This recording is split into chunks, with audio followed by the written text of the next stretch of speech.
ಪೇಪರ್ನಲ್ಲಿ ನೋಡ್ತೇವೆ. ಆ ಒಂದು ಹುಡುಗಿ ಕಾಲೇಜಿಗೆ ಹೋಗ್ತಾ ಇರ್ತಾಳೆ, ಕೆಲಸಕ್ಕೆ ಹೋಗ್ತಾ ಇರ್ತಾಳೆ.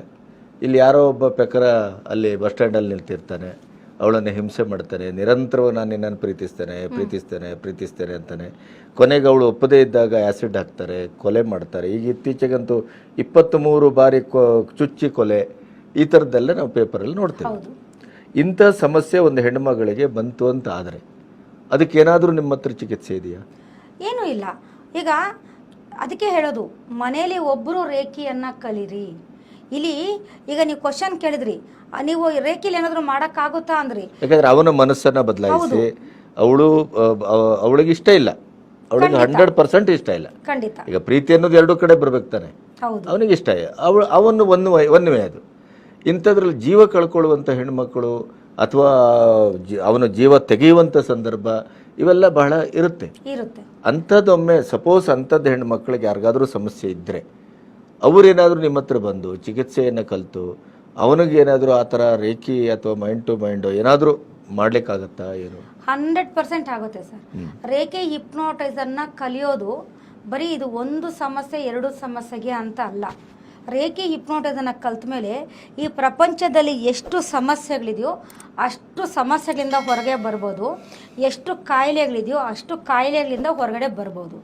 ಇಲ್ಲಿ ಆ ಥರ ಒಂದು ಸಂದರ್ಭದಲ್ಲಿ ಆ ಹುಡುಗಿ ಅಥವಾ ಹುಡುಗಿ ಕಲ್ತಿಲ್ಲ ಅಂದ್ರೂ ಹೋಗಲಿ, ಹುಡುಗಿ ಪೇರೆಂಟ್ಸ್ ಇರ್ಬೋದು, ರೇಖೆ ಮತ್ತು ಹಿಪ್ನೋಟೈಸರ್ನ ಕಲ್ತ್ಕೊಂಡ್ರೆ ಖಂಡಿತವಾಗ್ಲೂ ಆ ಹುಡುಗನ ಮೈಂಡ್ಗೆ ರೇಖೆ ಶಕ್ತಿಯನ್ನು ಕೊಟ್ಟು ಈ ಹುಡುಗಿ ತಂಟೆಗೆ ಬರದೇ ಇರೋ ಥರ ಏನು ಮಾಡಬೇಕು, ಮತ್ತು ಅವನು ಕ್ರೂರಿ ಆಗದೇ ಇರೋ ಥರ, ನಮ್ಮ ಹುಡುಗಿ ವಿಚಾರದಲ್ಲಿ ಅವನು ಕೆಟ್ಟದಾಗಿ ಬಿಹೇವ್ ಮಾಡದೇ ಇರೋ ಥರ ಅವನ ಮೈಂಡ್ಗೆ ರೇಖೆ ಶಕ್ತಿನ ಅವ್ರ ಹತ್ರ ಕೊಡಬೇಕು.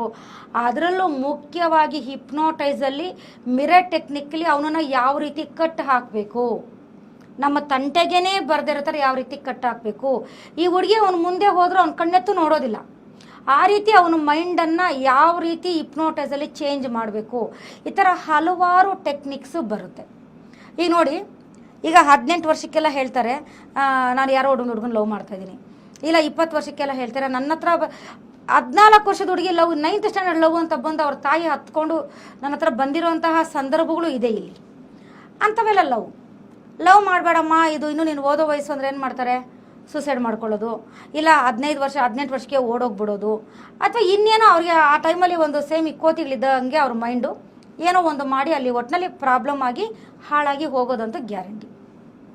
ಅದರ ಬದಲಿಗೆ ತಂದೆ ತಾಯಿರು ರೇಖೆ ಹಿಪ್ನೋಟೈಸರ್ನ ಕಲ್ತ್ಕೊಂಡು ಈ ಥರ ನಾವು ಒಂದು ಹುಡುಗನ ಲವ್ ಮಾಡಿದ್ದೀನಿ, ನಾವು ಮದುವೆ ಮಾಡ್ಕೋಬೇಕಂದ್ರೆ ಹೌದಮ್ಮ ಲವ್ ಮಾಡಿದ್ಯಾ, ಸರಿ ಹಂಗೆ ಮಾಡು, ಬಟ್ ಇನ್ನೊಂದು 2 years ಓದು, ಆಯಿತು ನಾನು ಹುಡುಗನ್ನ ಕರ್ಕೊಂಬ ಮಾತಾಡೋಣ ಎಲ್ಲ ಮಾಡೋಣ, ಒಂದು 2 years ಅವನು ಓದ್ಕೊಳ್ಳಿ ನೀನು ಓದ್ಕೋ, ಆಮೇಲೆ ಅಟ್ಲೀಸ್ಟ್ ಇವಾಗ ಏನೋ ಓದ್ತಾ ಇದೆಯಲ್ಲ ಅಟ್ಲೀಸ್ಟ್ ಇದನ್ನು ಇದು ಮಾಡಲಿ, ಏನು ಬೇಡ 6 months ಟೈಮ್ ತೊಗೊಳ್ಳಿ ಸಾಕು, 2 ವರ್ಷನೂ ಬೇಡ, ಒಂದು 6 months ಆಯ್ತಮ್ಮ ಮಾಡೋಣ, ಸರಿ ಇವಾಗೇನು ಅವರ ಮನೆಯಲ್ಲಿ ಎಲ್ಲಿರೋದು ಹೇಳು, ಹೋಗೋಣ, ಆಯಿತು ಹೋಗೋಣ, ಒಂದು 6 ತಿಂಗಳು ನಂಗೊಂಚೂರು ಹಂಗೆ ಯೋಚನೆ ಮಾಡೋಕ್ಕೆ ಟೈಮ್ ಕೊಡು, ಇದ್ದಕ್ಕಿದ್ದಾಗೆ ಬಂದು ಲವ್ ಅಂದ್ರೆ ಹೇಗೆ, ನಿನ್ನ ಆಸೆ ಅಂತೂ ನಾವು ಬೇಡ ಅನ್ನೋದಿಲ್ಲ, ನೀನೇ ನಮ್ಗೆ ಇಂಪಾರ್ಟೆಂಟು, ಸ್ವಲ್ಪ ಹಂಗೆ ಟೈಮ್ ಕೊಡು ನಾವು ಯೋಚನೆ ಮಾಡ್ತೀವಿ ಅಂತ ಮಕ್ಕಳ ಹತ್ರ ಕೂಲಾಗಿ ಮಾತಾಡಿ ಒಂದು ಸ್ವಲ್ಪ ಟೈಮನ್ನು ತಗೊಂಡು ರೇಖೆ ಮತ್ತು ಹಿಪ್ನೋಟಿಸನ್ನ ಕಲ್ತ್ಕೊಂಡು ಇವಳ ಮೈಂಡನ್ನು ಯಾವ ರೀತಿ ಕಟ್ ಹಾಕಬೇಕು, ಅವನ ಮೈಂಡನ್ನು ಯಾವ ರೀತಿ ಕಟ್ ಹಾಕಬೇಕು, ಇವಳ ಮೈಂಡನ್ನು ಯಾವ ರೀತಿ ಚೇಂಜ್ ಮಾಡಬೇಕು, ಅವಳ ಮೈಂಡನ್ನು ಯಾವ ರೀತಿ ಚೇಂಜ್ ಮಾಡಬೇಕು, ಇಬ್ಬರು ಅವರಷ್ಟು ಕೊನೆಗೆ ಬಂದು ಒಂದು 6 ತಿಂಗಳಿಗೆ ಹೇಳಬೇಕು,